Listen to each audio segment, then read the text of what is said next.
Welcome to the show, it's time to raise the bar for leaders and dreamers who know they'll go far. We're talking confidence, growth, and bold moves that stick. No fluff, just fire, I'm talking real change, real quick. So grab your goals and a little caffeine. Let's build the life you've seen in your dreams. This ain't just a podcast, it's fuel for your spark. Strap in, you're listening to Raise Your Own Bar.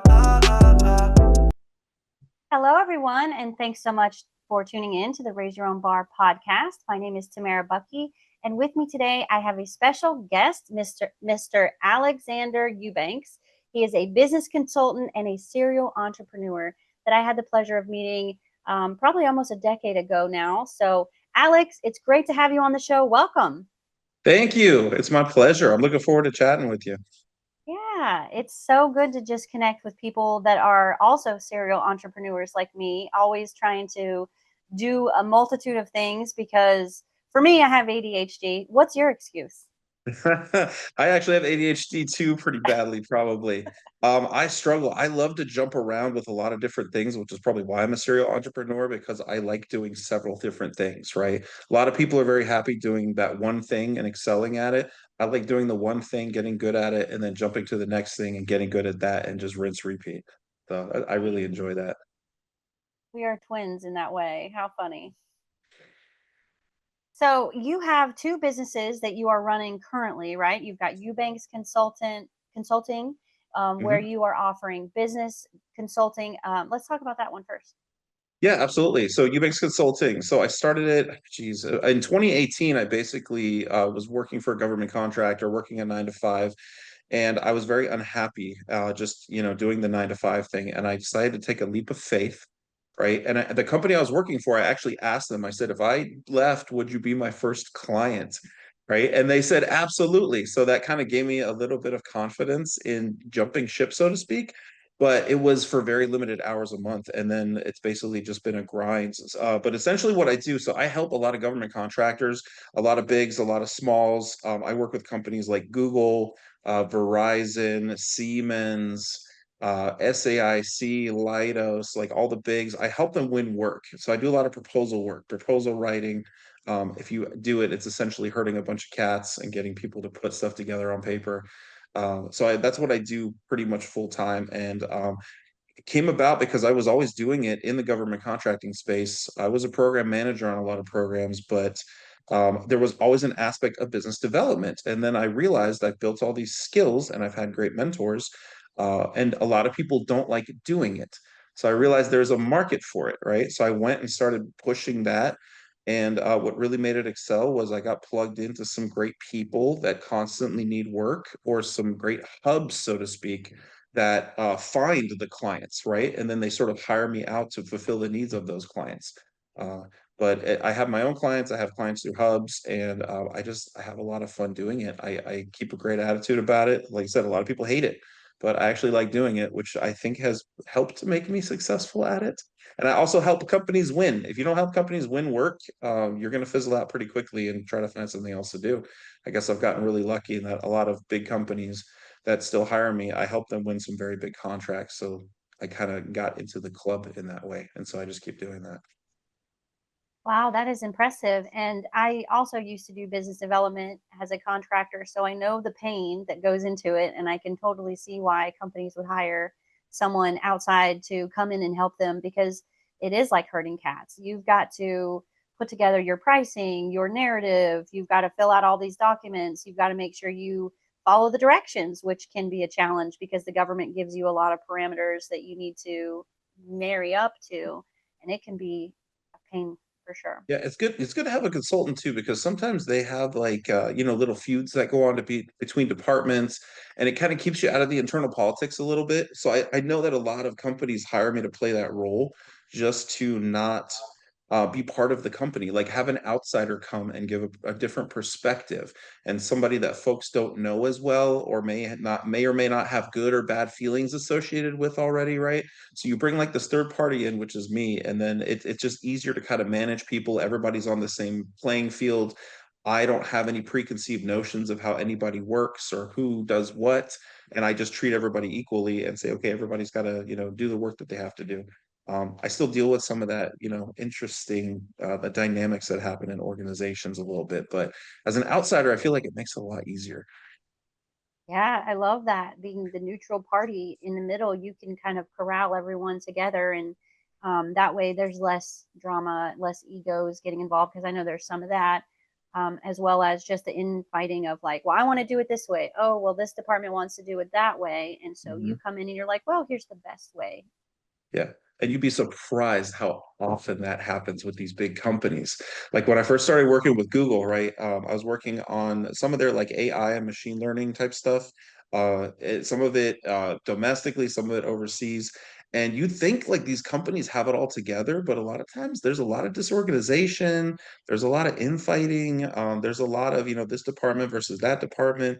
Not trying to call out them out specifically, but with every single large company I've worked with, it exists. And it's just funny to see that because folks look up to these companies and think, oh, they've got it all together. They're making all this money. They grew to this juggernaut probably through like impeccable people and processes.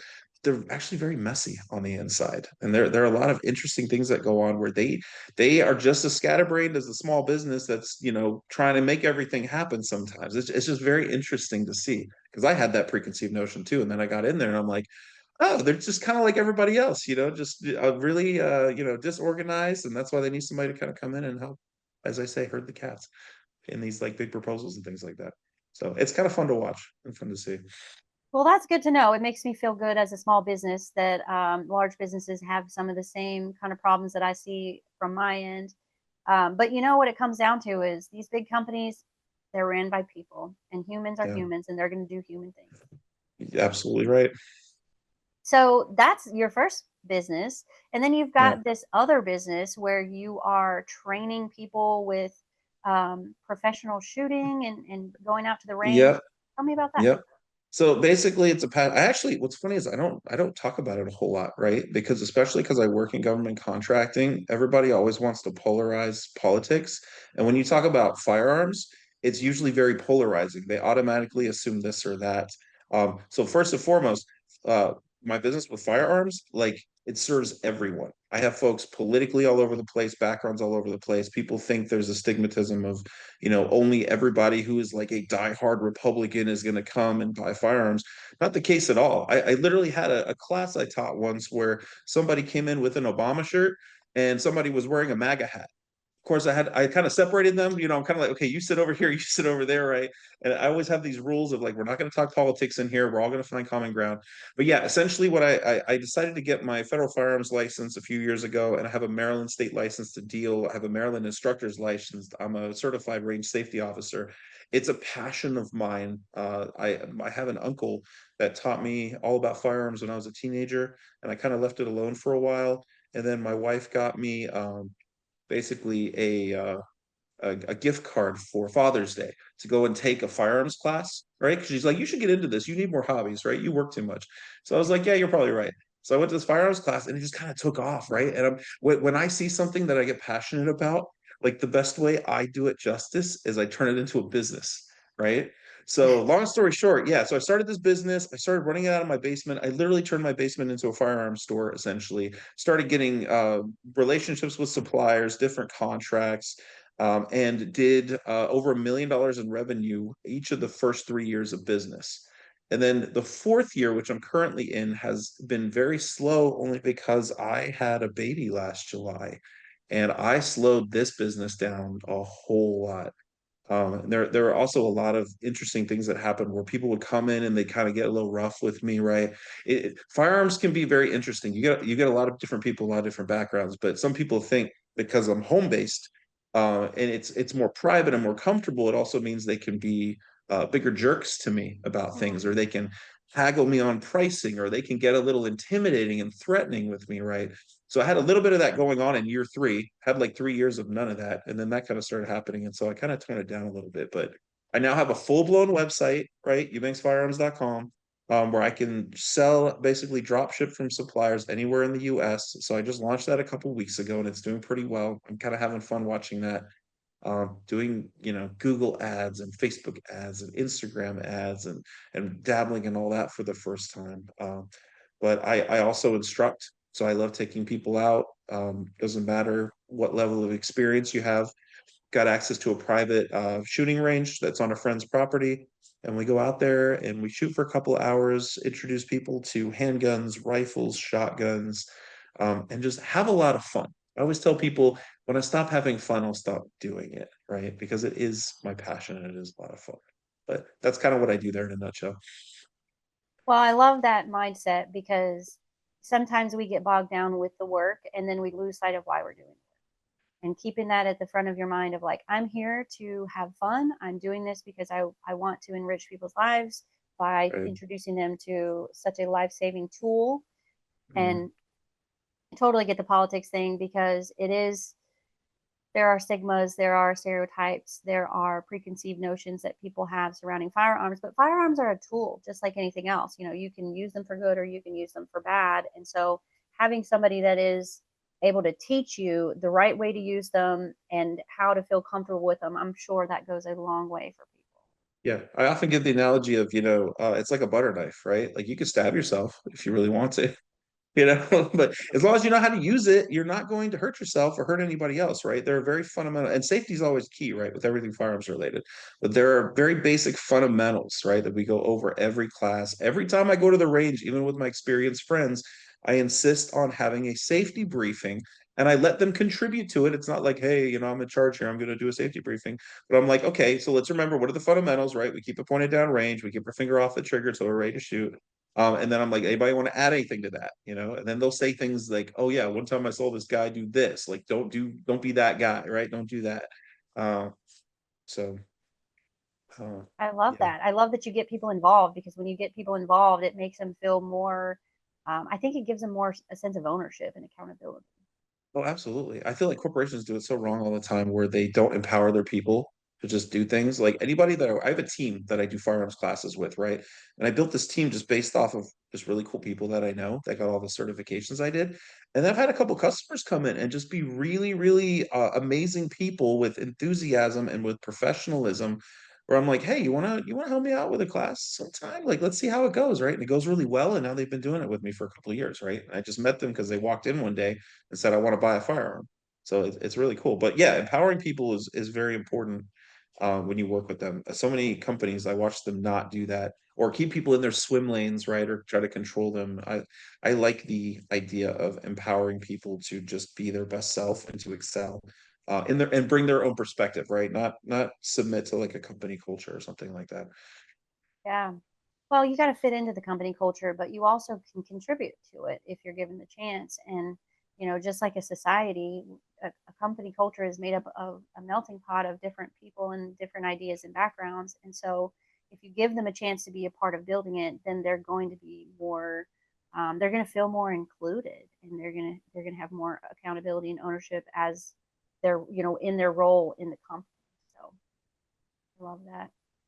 So you had a baby. Congratulations. Oh my goodness. So Thank you. your newest child, your youngest child is now what, about 10 months old? He's 10 months old. Yeah, he's gonna be 11 months in about a week. Oh, So, I know that was yep. exciting because I know that was unplanned. You thought you were done having kids, right? Let me tell you, it has sent everything off the rails like I cannot even describe. Everything is 10 times harder. The sleep deprivation alone has made everything 10 times harder. So yeah, I've had to cut back on some things. Like I said, firearms, I had to cut back big time. I'm not cutting back on my government stuff because that's kind of like my bread and butter and it's my career, right? Like I enjoy doing that. That's like the basis of everything I do.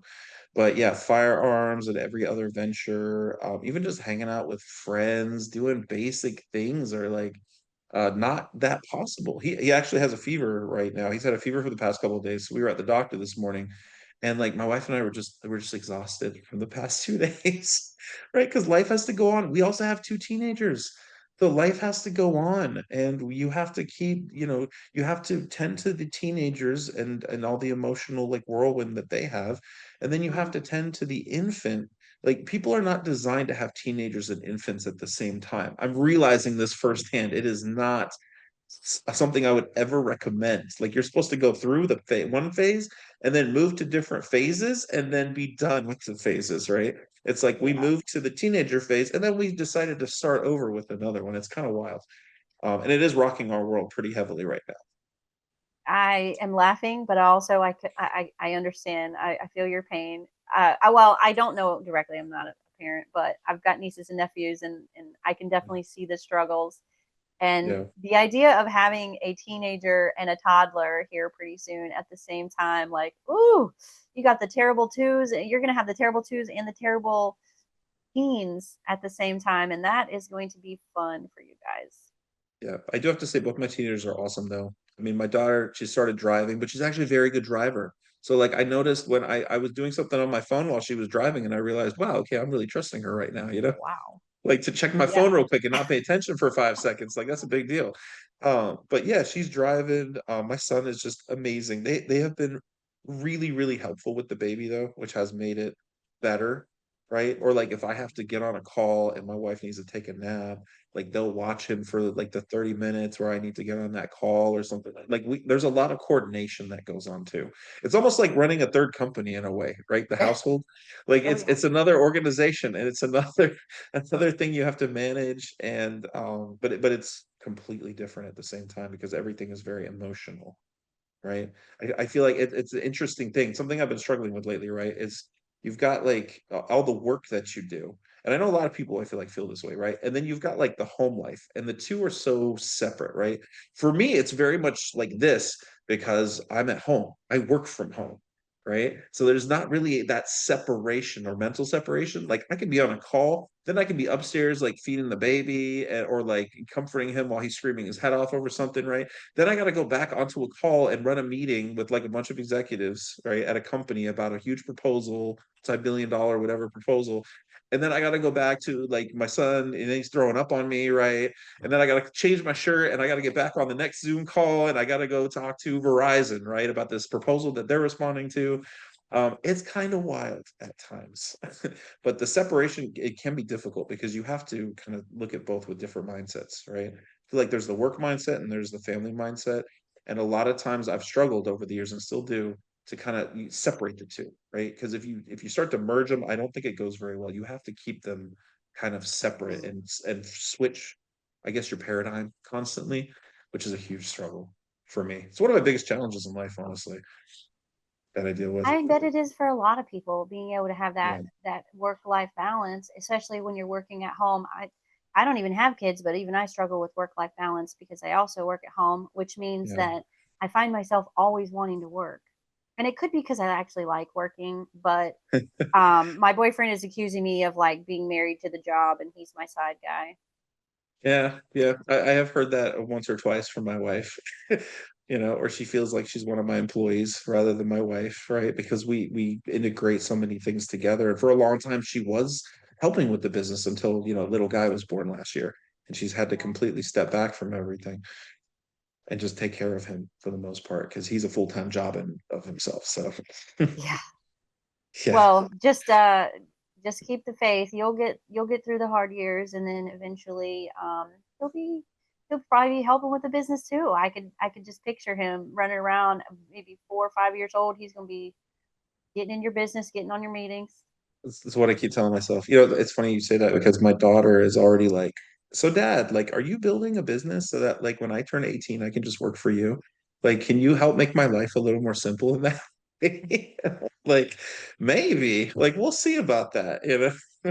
I don't know. I haven't really thought about that. Not that I have them do stuff now too. Like I sometimes my daughter, she helps like audit my firearms paperwork, right? To make sure I dotted all my I's, crossed all my T's, and she'll find all kinds of stuff I did wrong or make fun of my, handwriting. And it's fun. We have our little dad-daughter moments, and my son does the same thing. I always find things for them to integrate themselves into the business that I'm doing in Yeah, one and way or I mean, another. Yeah. if you can build a business that you can bring your kids into, I mean, that's every parent's dream, I think, for as long as you're doing, making enough money that you can employ everyone. Yeah, I But find like it's ideal. Yeah. I don't, but I don't like the idea of employing people. Like mm, that's just I like the idea of like 1099ing everyone.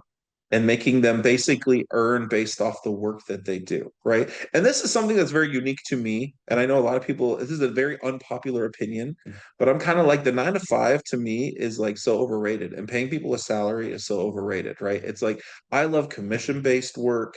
I love sales type of stuff because you earn based on what you work, right? So it's like if you don't want to work a whole lot, guess what? You're not going to earn a whole lot. But if you want to work, a whole bunch, you can earn a whole bunch. And it might be because I've worked in government and other places so much where I see people who sometimes, they're just they have a job, but they are not working very hard, right? But they're still getting paid the same salary as the person sitting next to them who might be working twice as hard. And I've seen this in companies, I've seen this in the government, I've seen this everywhere, right? This isn't just a government specific thing. But I believe in, paying people based on how much they work. So I think if I ever have them, I have some employees, right? Employees like team members, like with the firearm stuff, and I pay them as 1099s. And I just say, hey, here's what you get per hour for the support. I personally like that system a whole lot. There are good and bad things for both of those.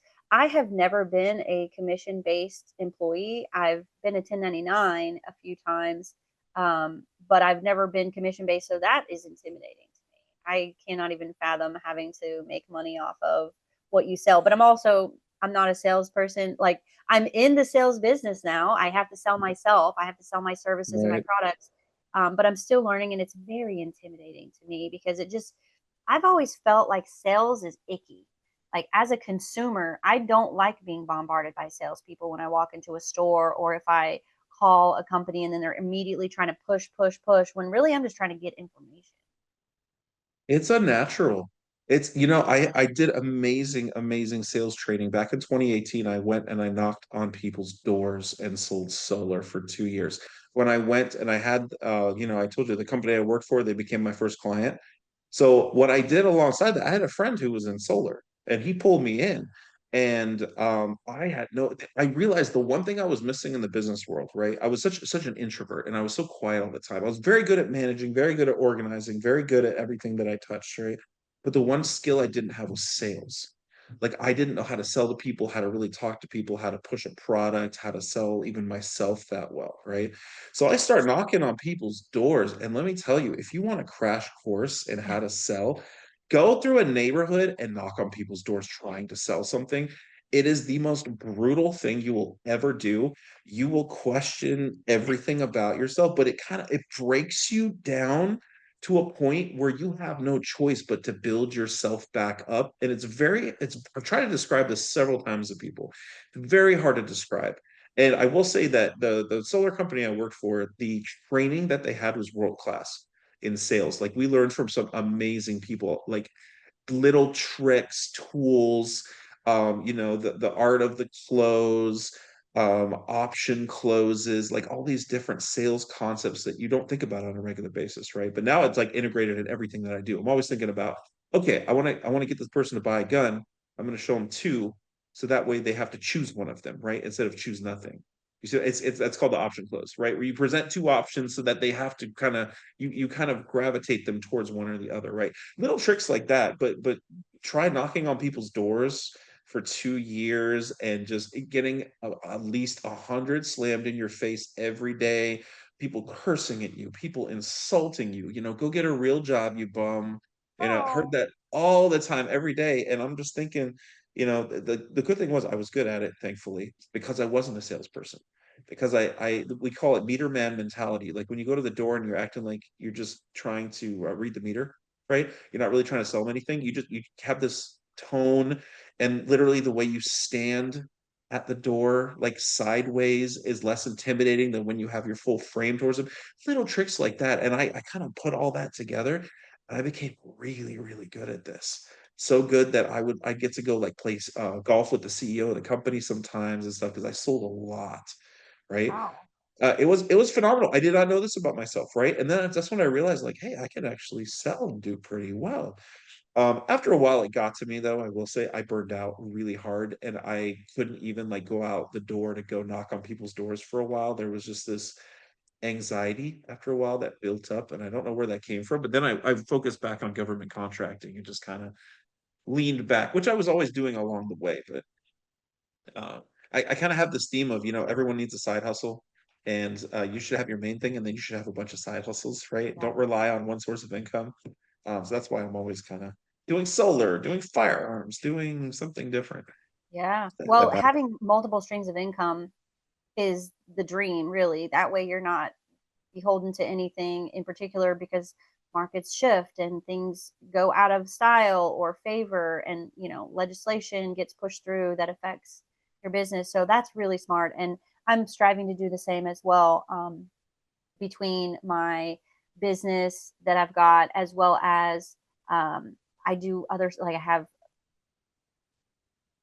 multiple rental properties, and just I'm always looking for ways to make money. And even at one time, I bought and sold cars with a friend of mine. We would go and buy cars from an auction, and we would fix them up. And my boyfriend works on cars, and my friend that I was Mhm. working with works on cars. We would go and buy them from auction for cheap, fix them up, and sell them. And it's kind of fun. But I don't know why I struggle with selling myself. I feel like maybe I could sell other people's stuff better, but when it comes to me, I don't know. There might be some still like imposter syndrome feelings that I'm struggling with when it comes to that, because I can talk up a friend's business like nobody else. But when it comes to talking up my business, I get shy and weird about it, and then I feel like insecure. I went to a conference in Vegas back in March. It was a 10X conference run by Grant Cardone, if you know who that is, right? Hmm. And they had like a bunch of celebrities, right? He's been doing this for 10 years. This was the last year he was doing it. And what you just were talking about reminds me. So I saw Martha Stewart. Okay, like literally Martha Stewart was at this event, and it was basically a bunch of really famous celebrities giving entrepreneurial advice and business advice. You would have loved this conference, right? And it was out in Vegas at the MGM Garden Arena. And Martha Stewart it's so interesting, but she said the same thing. She said when she first started out, she had such a hard time selling herself. And it took a lot of time and a lot of overcoming these unnatural, like these barriers of it feeling unnatural for her to be able to do it. And what was really funny about her whole presentation, which lasted maybe 40 minutes, right? And it was a Q&A session with Grant Cardone, right? He's asking her questions, kind of like you're asking me right now. And if I tell you, she advertised about 11 things about herself in those 40 minutes. Like she advertised her restaurant, she advertised a new book that she had coming out, but she made it seem so natural in conversation that you didn't really realize she was doing it. But like every time she did it, Grant would point it out and he'd be like, he would call her like a master marketer because she would constantly just in casual conversation. Oh, I was at my restaurant, which is located in this casino, right, at the other night, and I was having this amazing drink. And I was talking, see, she just advertised her restaurant, right? Like she would just do that so naturally, but and she was saying it's a matter of just getting it to naturally kind of flow out of yourself and doing it in a way that makes you comfortable, right? If you're uncomfortable with it, doesn't mean you necessarily have to push through a barrier to become comfortable. Maybe it does, right? But it means maybe approach it a different way or talk to a lot of people and ask them how they do it, right? A lot Yeah. of people have a lot of great advice for how they comfortably sell aspects of themselves. I hate social media. Like my daughter does better social media. Sometimes I give her my phone and I'm like, hey, I need a post on my firearms Instagram, like do something, right? And because I'm like everything's slow. I've got like 3 likes on every post the last week. She does some thing with some like Barbie girl song or something. And next thing I've got like, 60 likes and there's like 17 comments on it. And I'm like, I have no idea how you do this. And she's like, well, you got to find the algorithm. You got to post it at exactly the right time of day when people are on their Mhm. phones and you got right there's always some aspect you don't think of or you don't know about, which is why you got to talk to people, you've got to get advice and you've got to get help. I think a lot of times we are afraid to just ask for help too and get advice from Yeah. people, right, that might know. And because we're embarrassed or we're afraid to say, hey, I'm not good at something, can you help me with this? Because I suck at it, right? But I think the more we do that, the better off we get. I take that approach with everything. I'm always like, you know what? I suck at this, but I'm going to learn. Do you have anything to teach me? Right? That's kind of the approach I take with most people with those things. And after a while, I think that the natural way for you to do it will come. That's just my personal opinion, just based Yeah, on no, what I've been through. that checks out. And honestly, it's a repetition thing, right? Just like Oh, anything else, absolutely. the more Yeah. you do it, the more comfortable you feel at doing it. And another challenge for me is I think just the imposter syndrome. It's like a consistent theme that I struggle with, that I'm Mhm. working to integrate into my life, because it's not something you can really get over per se, but you have to be able to just deal with it. Yeah. And Fake just it like till you make it. fake it till you make it, exactly. And just like everything else in my life, I started out sucking at it. I wasn't born being good at anything, really. So you just have to put in the reps, you got to do the work. And I'm in the middle of doing the work, and it's not going as fast as I want it to. But to be fair, that's partially my problem because I have a million different things I'm working on. Yeah. So Yeah. my Yeah, ADD. working on a lot of things. I'm working on a lot of things right now, and it can slow everything down, believe me. Like, and my wife is always telling me, be more patient, right? Like, Mm. be patient. The Colonel Sanders didn't, found KFC till he was what, like in his 70s? Isn't that the story that they always say? Yeah, Like, I be think it's patient, you 60 or have something. time, you'll still, yeah, or whatever. It's like you have time, you'll still make it, you'll find your stride, right? But it is true. I mean, there are these 20-year-old billionaires that everybody wants to be, right? But it's like we all have our own journey, and it's almost like people say that in a religious sense too, right? Like, you're on your own journey, everybody's at a different point in their journey, right? But there's some truth to that, right? We all have our own journey, we have our own experiences, we have our own things that hold us back, we have our own things that we excel at, and we have our own journey of figuring out, like, who are we and what are we good at, and what can we Yeah. actually do, and what is the right strategy, right? And that takes longer for some people, and I honestly believe a lot of it is luck. Like, somebody says something and suddenly it clicks after 3 years of you struggling, right? And then you go, and it's like, where was that person in the last 3 years to tell me exactly what I needed to hear, right? So that I can overcome this barrier. But we have to be patient with ourselves 100%, because we're not going to be billionaires overnight, right? I actually got this Yeah. T-shirt at that conference in Vegas that says "Billionaire in the Making," right? And I wear it around, and it honestly kind of annoys people because they're just like, "Oh, you're such a arrogant person," which I kind of find kind of funny. That is one thing that I get a lot, actually, with all the stuff that I do, right? And I'm always posting on social media about my businesses. A lot of people think I'm like super arrogant, right? But at the Uh-huh. same time, for me, it's like, if I'm telling you about my business and I'm pulling you into my business, or trying to, that's a compliment. Like, that's not me trying to be like, "Hey, look at me and everything I'm accomplishing," like, come work with me. It's more like, I trust you enough and I see something in you, like, let's do this, right? But Hmm. people feel like when you become successful and you start having businesses where things are working and people see that, there's a lot of arrogance associated with it. I'm sorry, this is my ADHD, by the way. I'm like all over the place a little bit, but I No, one this is the perfect place for you. This is the best podcast for ADHD people because that's how I set it up. I just let it flow, and whatever comes out comes out. And cool. yeah, no rules. This is perfect. Um, yeah, I really am sorry to hear that people have these preconceived notions about you, because I've never got that feeling from you at all. You seem to be fairly humble, in my opinion, and helpful.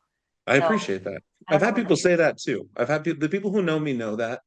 But there are some people who, like, I have some friends who recently, like, lost their jobs in the government, right? Like, they worked for USAID or they worked for somebody else, right?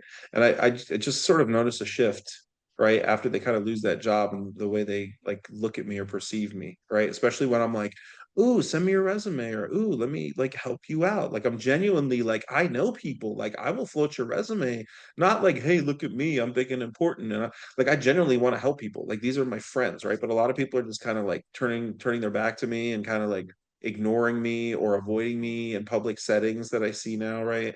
And it's like, I was offering to help you. Like, you don't have to first off be embarrassed, right? That Yeah. I've been unemployed. I totally lost what was this, 2011. I had to go work and stock shelves at Target for 6 months because I lost a government contracting job. It was brutal. Like, I know how difficult it is. I was on unemployment for those 6 months, right? I struggled. And I had my who's now teenage son, he was a baby at the time, right? Like, it was like everything, like perfect storm, everything was going wrong. So I know what that feels like. But then when I try to help these people, it's like they don't want the help, or they are too ashamed or embarrassed, or they have this notion of, well, you arrogant whatever, thinking you can come help me. I'm not really sure what it is, but I genuinely just want to help people. Like even with the firearm stuff, like everybody's like, "Oh, you have businesses, you want to make all this money," and it's like, I, yes, you start a business to make money. You do not have a prolonged business with that desire to make money. They always say you have to find your why, right? My why is I like working with people and helping people. Like that's what gets me up in the morning. That's what gets me to want to do the financial consulting I'm doing. That's what gets me to want to do the firearm stuff. Like I want to find the people that are uncomfortable going to stores or going to other trainings, because I'm going to make them comfortable because I'm going to do it differently. I have a ton of women that come to my firearms classes because they're like, I don't want to go to some store. I'm intimidated, or there's a bunch of guys and they make me uncomfortable. And I'm like, cool, you know what? I'm gonna do an all women's class. I have my wife attend. I've got a female, instructor that comes and helps me on occasion. She's amazing. I'm gonna set it up just to make you all comfortable. Like that's what I find joy in. Not, oh, I'm so smart and I can do all this stuff. Like it's just like that's why I stay motivated. Like I feel like these people just they haven't found their motivation, right? And maybe they see that I found mine and they get a little something about that. I don't know. But yeah, I do have these interesting interactions with people as I become successful with things and as I make a lot of money and they see it, where they just it's like I'm losing friends because of it, which is very Hmm. strange to me, because I would like to include them or help them, right, in some way, shape, or form. But I'm not always sure what's going on, but I do notice a change in people's attitudes when they see me being successful, which is very strange to me. Well, you know what it makes me think of is I forget who said it, but there's a quote that people want to see you do well, just not better than them. Yeah, that's true. I think it's absolutely true. So if and I've dealt with that a little bit in my career. In the government, I was accused of being a suck up and Mm, getting like special treatment and whatever. And it wasn't that at all. It's just that I wasn't afraid to talk to leadership. I wasn't afraid to put my hand up to try new projects and take lead on things that were extra, duties. right. And so of course you're going to gain more traction doing that. Yeah. If you're self-driven and you take initiative, yeah, you're going to move faster than those who are not doing it.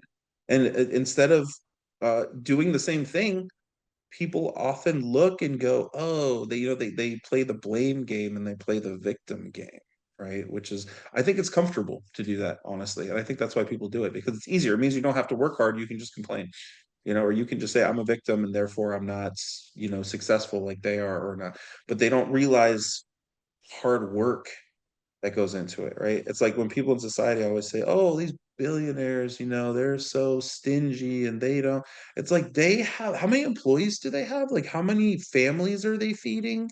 Hmm. How many people are they taking care of? Like that's like completely forgotten sometimes because it's like you have money and I don't, so I'm a victim because I can't have what you have. It's like, well, then go get it. Yeah. Like make a plan, work. You don't know how? Find resources. Like this requires work and effort if you want it.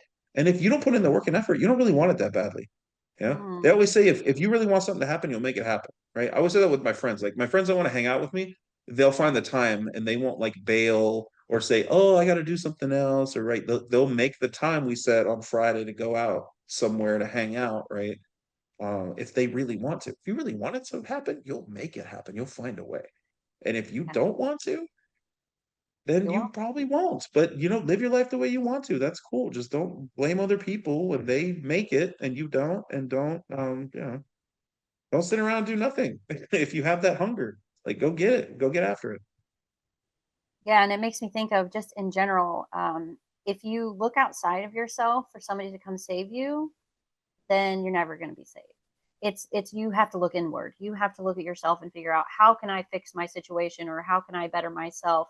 And if you were to just say, well, it's outside of my control, it's not my fault that I'm not successful, it's this or that or the other, well then you might as well just give up because if you're externalizing it and saying that it's not your fault, then it's also not going to be your fault when it works out in your favor. So, Self-awareness. Self-awareness is the first step to improvement, right? mm, Kind of like the program where we met, right? yeah, The D-Self program, that was the first week's content was self-awareness. Because if you don't have self-awareness, you're not going to progress.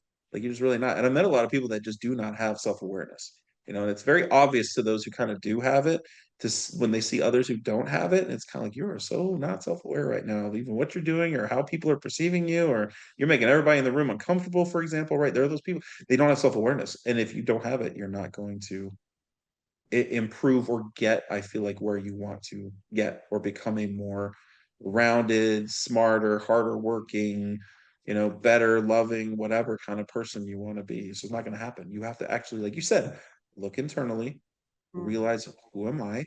What am I doing right? What am I doing wrong? What do I want?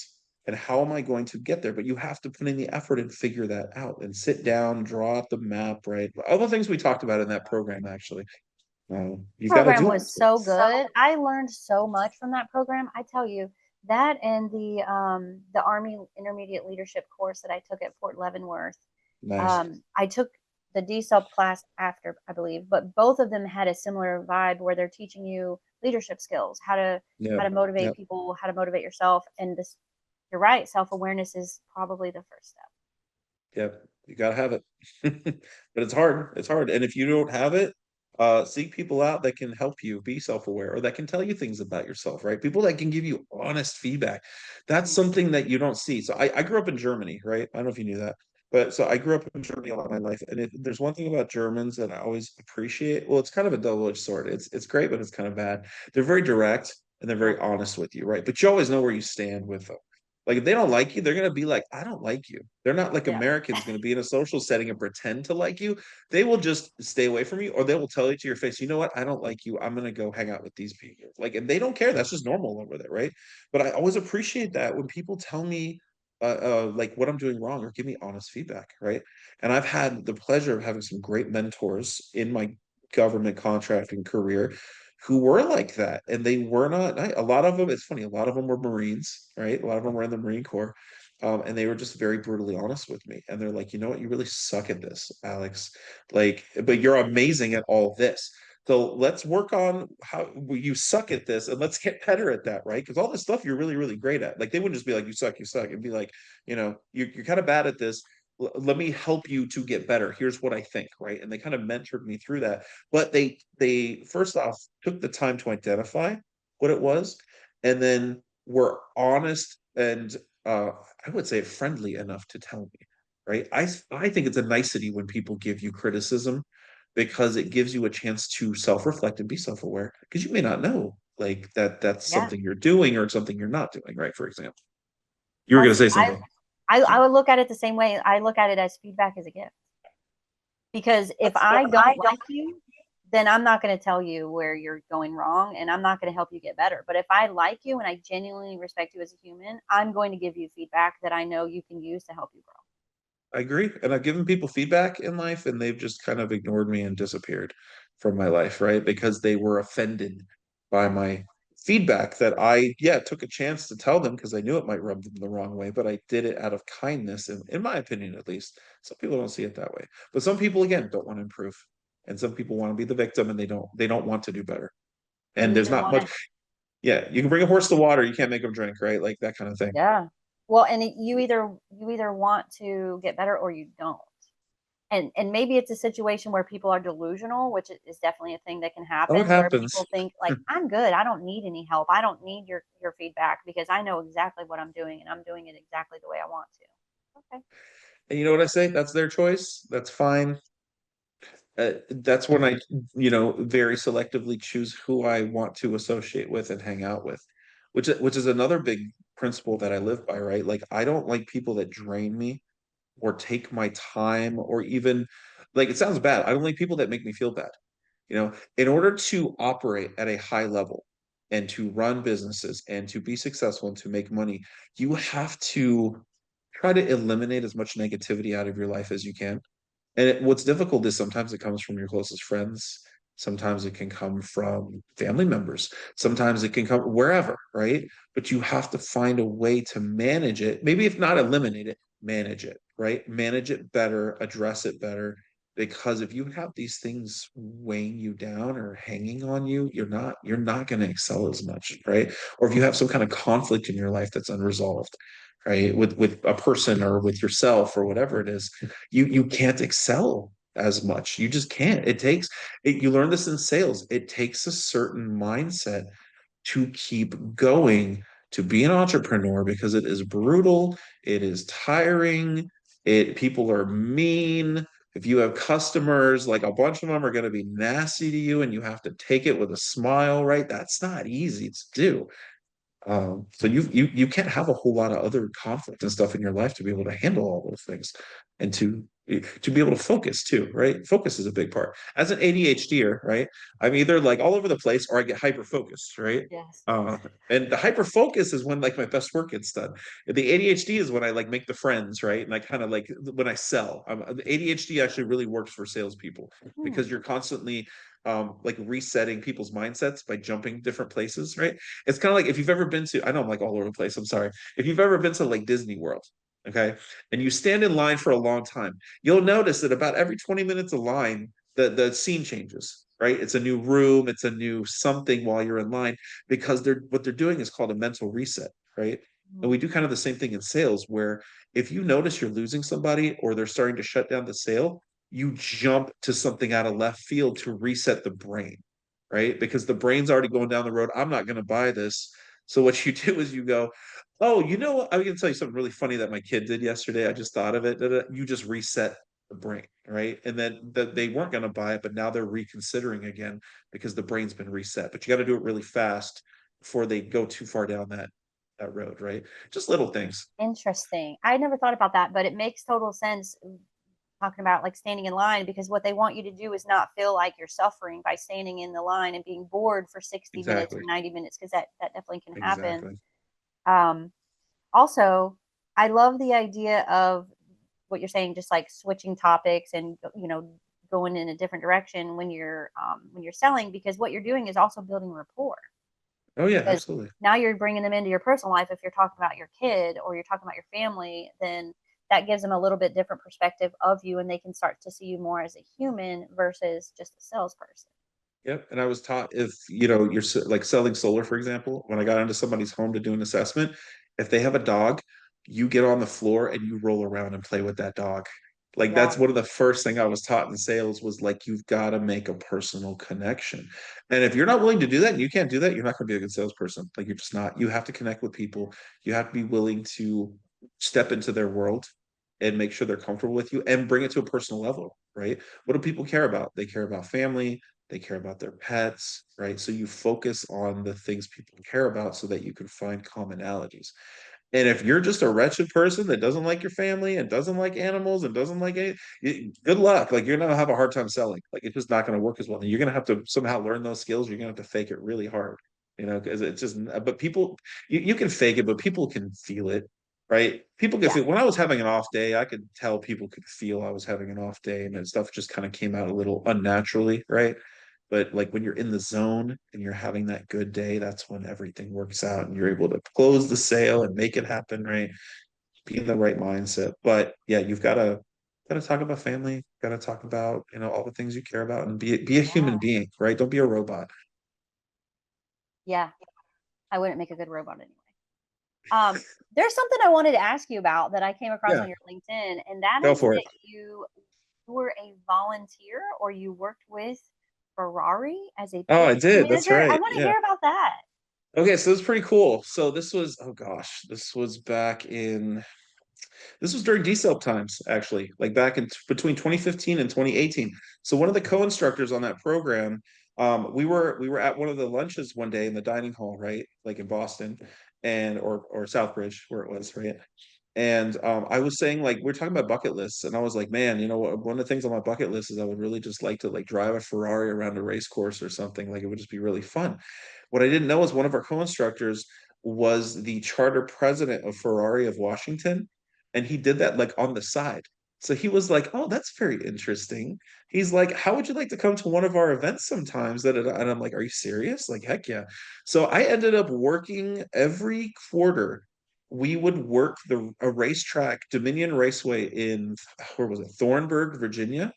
We would work that racetrack for a bunch of like rich people that had just bought Ferraris and bought a package deal where they get to sit with instructors and race it around a racetrack to really learn how to push their cars.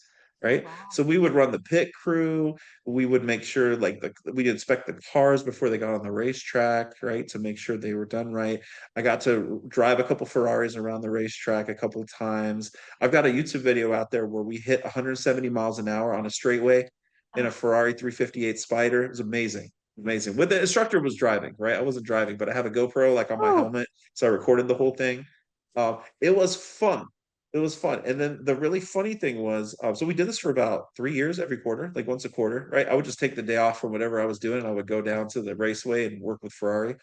Um, they replaced us with a bunch of Italians because they said the experience would be more authentic if the crew all had fat Italian accents. That's literally what they told us. So we were all really disgruntled about it, but so we did it for like I want to say 3 years. It was really fun.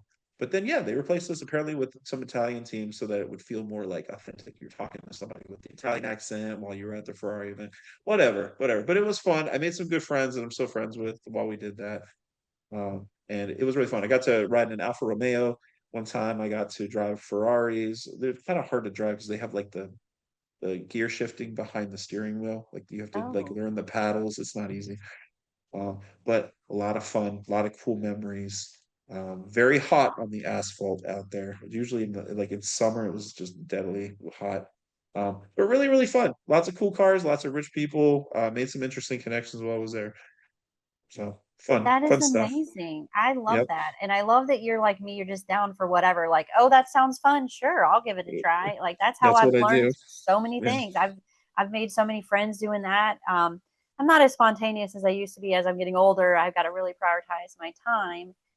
But you got to build in some time to allow yourself to do stuff like Yeah. Oh, absolutely. Absolutely. I always feel like two things. If it makes me uncomfortable, I want to go do it. Right. And if it sounds like fun, I want to go do it. And even if I'm afraid of it, I just kind of run and try it out. Right. I feel like I would have missed out on so many cool opportunities. The program, the decel program, that was literally somebody was quitting and they asked me on a Friday, hey, can you fly out Sunday morning to go help run this program? That's how I got put on that program. And I could have said, they were like, if that's too short notice, and I know you got a little kid at home, if that doesn't work out for you, just let us know. We'll get somebody else to do it, right? And I thought about it, and I'm like, yeah, you know what? Let's try it. Like, let's see what. And then I ended up running that program for 3 years, right? Just literally because of a split second, I was about to leave work, and they were like, "Can you be on a flight on Sunday?" And I just said yes. It's like that Yes Man movie with Jim that. Carrey, right? Yes. Like you miss out on so many opportunities if you don't say yes. Not saying you should say yes to everything, but you'll miss a lot of opportunities if you don't say yes and try something, even if it seems a little risky, if it seems Yeah. scary, right? Try it out. You might find a passion in life. You might find that program, honestly, like I feel like put me on a path to um just excelling everything in my life. I got to have dinner with all the instructors every night, right? And just they're all good friends of mine still. Like we still Barb and Yes. I still Oh, I stay in love touch. Barb. She's such Oh my I gosh. I celebrate. haven't talked to her in a while, but oh my I built such strong relationships with those instructors. And these are world-class instructors, right? So they give Yeah. me independent coaching in the evenings. And I tell them about my career struggles and my family struggles. And they would give me really good advice based on all the knowledge that they had. Like it was amazing. Honestly, it shifted my paradigm, like we always talk about, and kind of honestly set me, I feel like, on a path to jumping ship from the company, starting my own thing. And now I've successfully, I think, had my own business for like 8 years, almost 8 years. Yeah. Just because you took a leap of faith Took and a leap of faith. Yeah. look where it's landed you. And I wouldn't have met you if you hadn't taken that leap of faith. And I'm really glad I did because not only has that program been amazing, but I've been able to make connections with people like yourself that are just, they're helping me level up. Just having you on my connections list on LinkedIn, even though we don't talk every day, but we talk once in a while, you help me level up just because of interacting with you. So I'm very grateful that you took that leap of faith.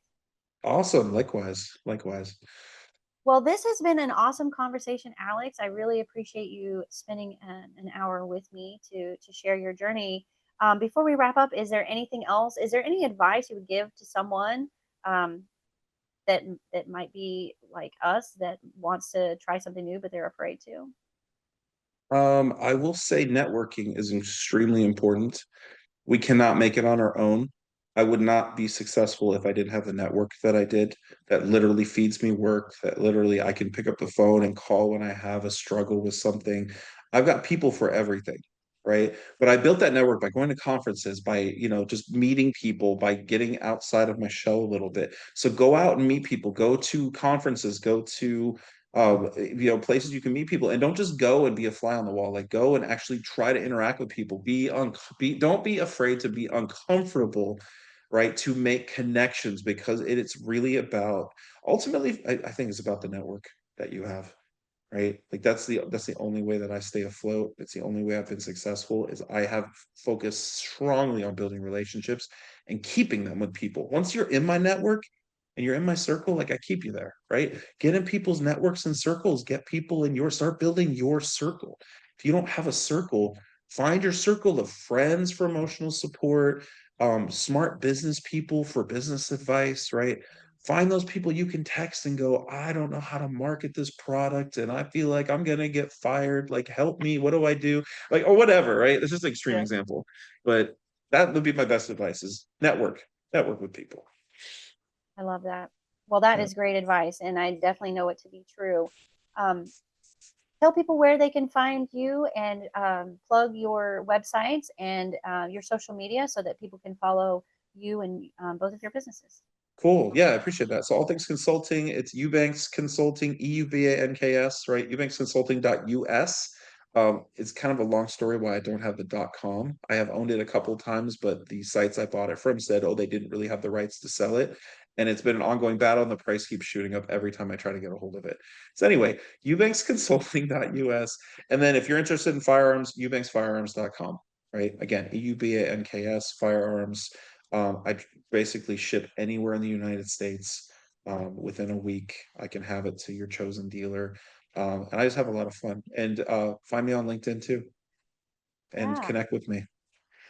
Well, thank you so much. This has been wonderful, Alex. You're a gem. I love what you're doing, and I can't wait to see how things continue to develop as you're branching off and you're doing some additional things in the arena of finance going I forward. appreciate you so much. Thank you. Great conversation. I enjoyed it. Yeah, Thank you so much. absolutely. All right, we'll talk soon.